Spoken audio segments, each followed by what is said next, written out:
Hi, everybody. Welcome back to Build Your Body and Mind podcast. I'm Coach Gill, and today's episode is Motivational Monday, more specifically, training in the winter. If you're like me, you get pretty bummed out during the winter months. In fact, I get a little depressed with the shorter days and cold weather, which is pretty much unconducive to training outdoors, at least for me. Normally, I live in southern France, in Montpellier, so there's usually good weather for cycling. But this winter, I'm in Maryland spending some time with my mother. So it's been pretty difficult to bike outside. I've kept most of my exercise routine indoors with an occasional outdoor run, but that's it. So what's a girl to do? Well, first, before we talk about what a girl's to do, we should talk a little bit about motivation.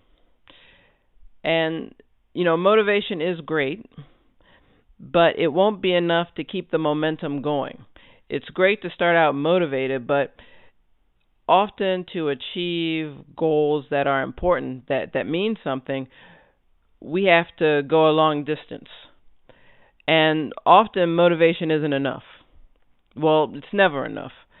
First, you're motivated, but behind that motivation should come a plan and discipline.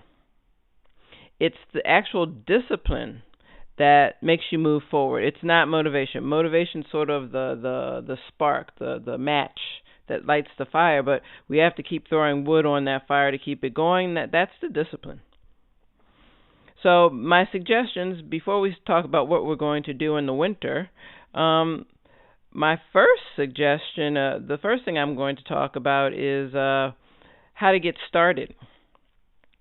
And I say that because while I'm not someone who does this, I know a lot of people, they like to set New Year's resolutions. And it's usually about this time, we're almost at the end of January. It's about that time when we realize we haven't gotten started on that resolution yet. And we think, well, I haven't done it, so, I guess I didn't do it again this year. Well, no, it's not too late.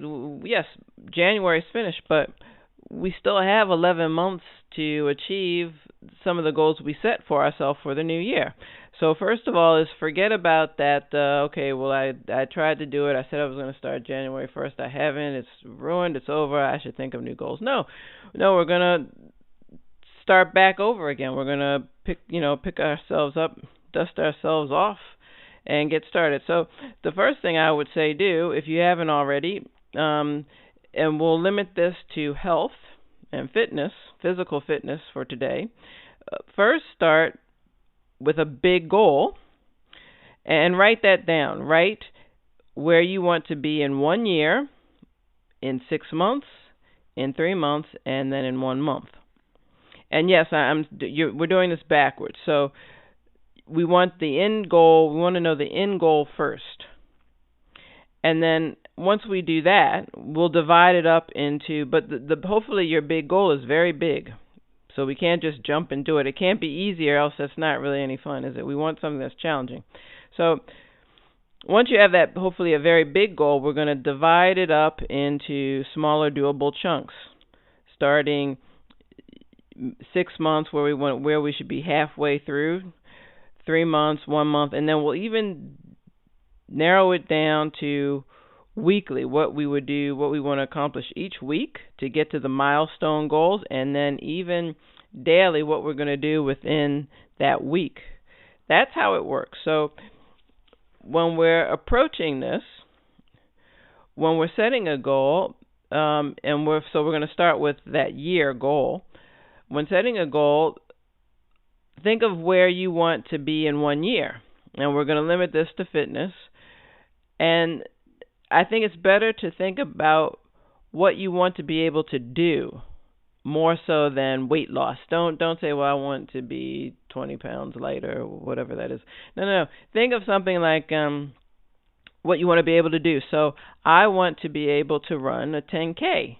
That would be good if you've never done that. Or if you are someone who runs a lot, maybe it's about the time. I want to run a 10K in 6 minutes. With a 6 minute mile pace. For example, that's one thing. Or it could be I want to compete in my first Olympic triathlon in September. Well, that's a good goal to try to reach. So we have that big goal, and then we're going to work backwards. Often when things seem overwhelming, if we just focus on the small goals set for the week, that makes it more doable and more attainable. And for me, January, February, and March are the perfect months to start little by little. And we do that by just focusing on one thing, and I would suggest focusing on muscle. Just building muscle mass would be a great place to start. And for me, as I am pretty much stuck in the house this winter, that's what I'll be focusing on. So the motivating part, where's that? Well,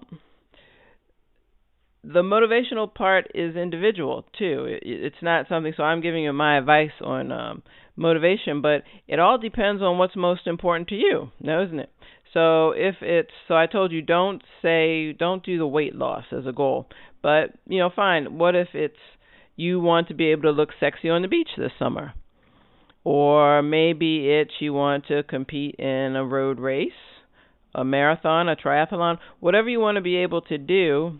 You have to visualize it, and it has to be something you really want. And that's very personal, that's very individual.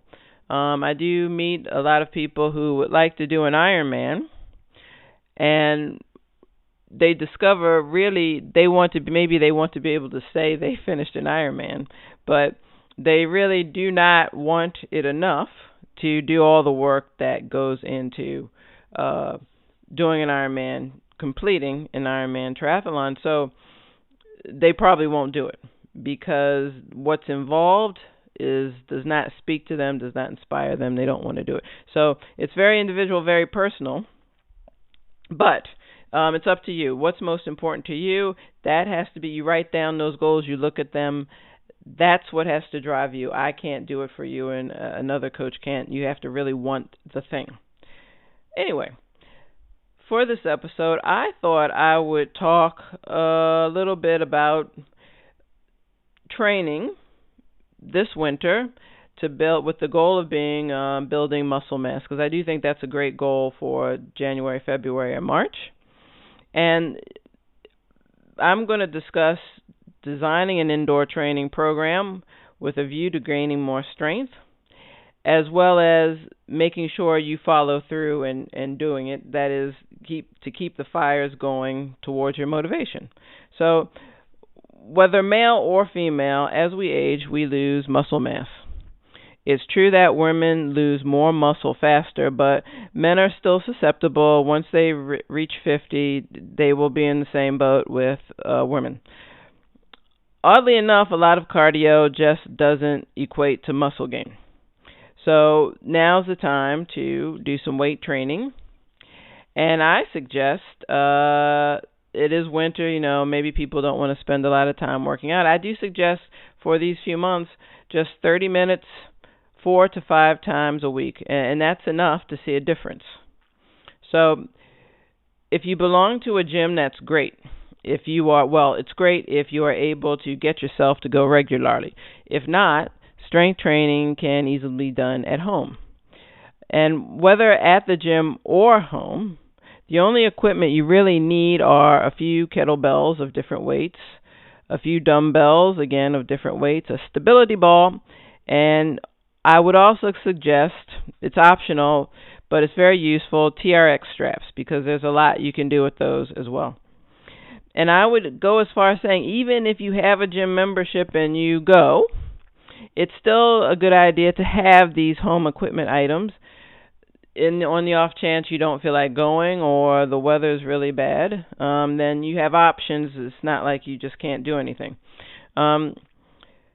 If you're busy and you can only really do 15 minutes at a time, we'll do that. So I would suggest, you maybe do 15 minutes in the morning, do 15 minutes in the evening or afternoon whenever you're free. That counts. Everything counts. And with that, so let's say you carve out some time, you have the basis of a home gym or a gym membership.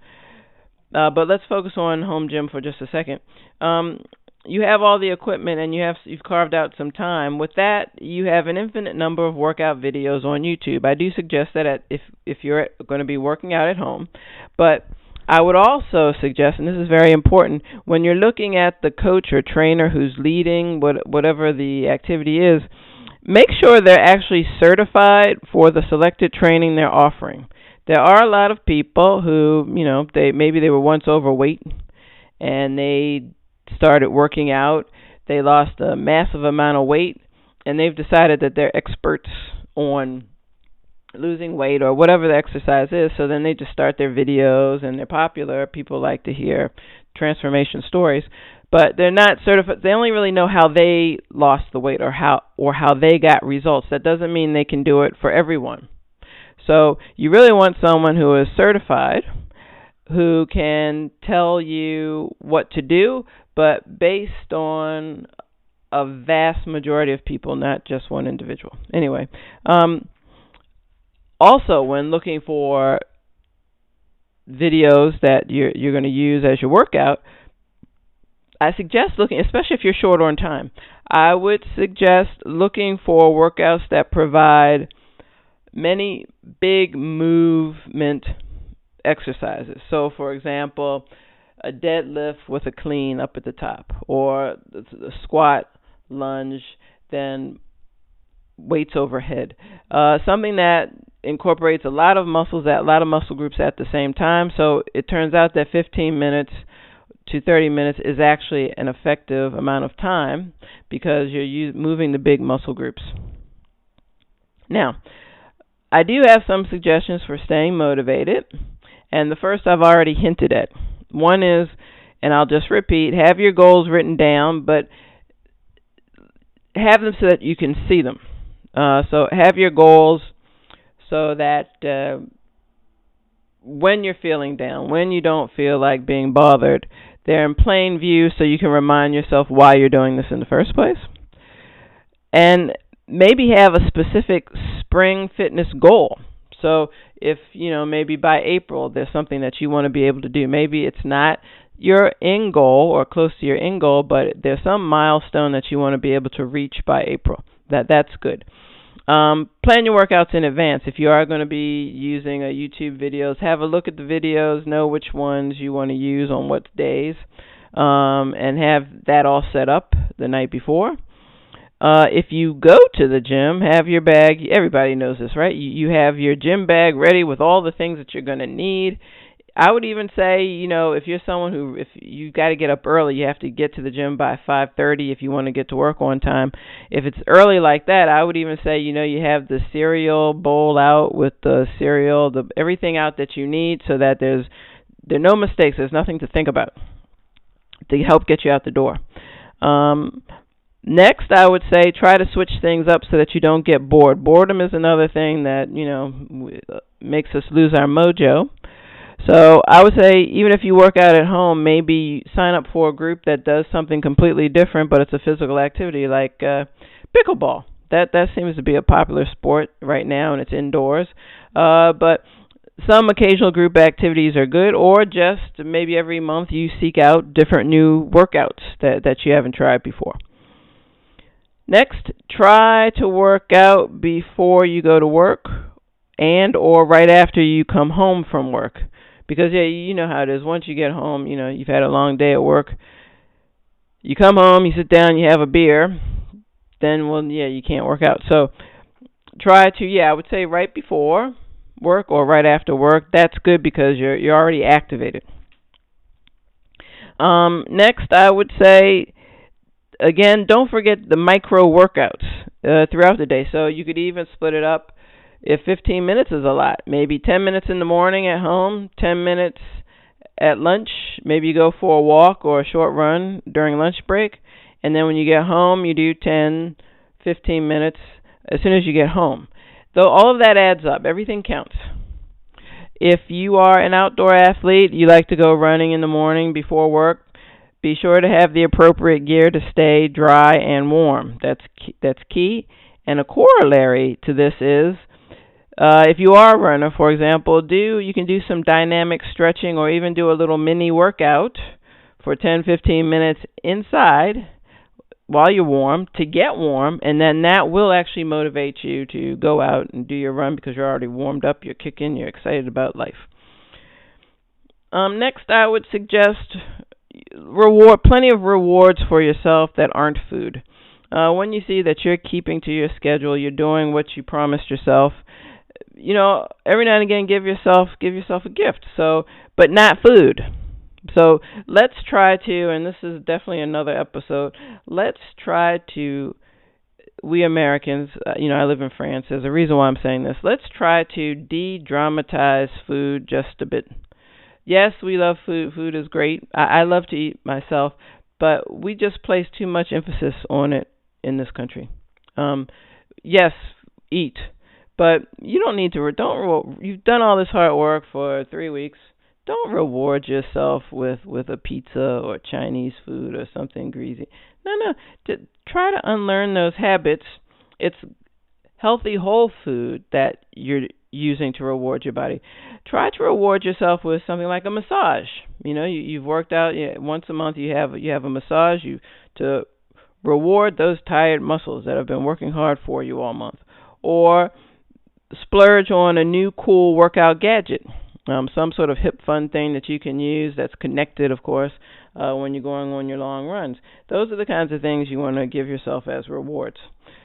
These are my tips for staying motivated and also incorporating home equipment into your repertoire if you don't already. That's all I have for today. And in the meantime, I want you to get up and get out, move your body, and you have a great week. Stay tuned for my next episode coming up real soon. Catch you later. Bye-bye. Bye.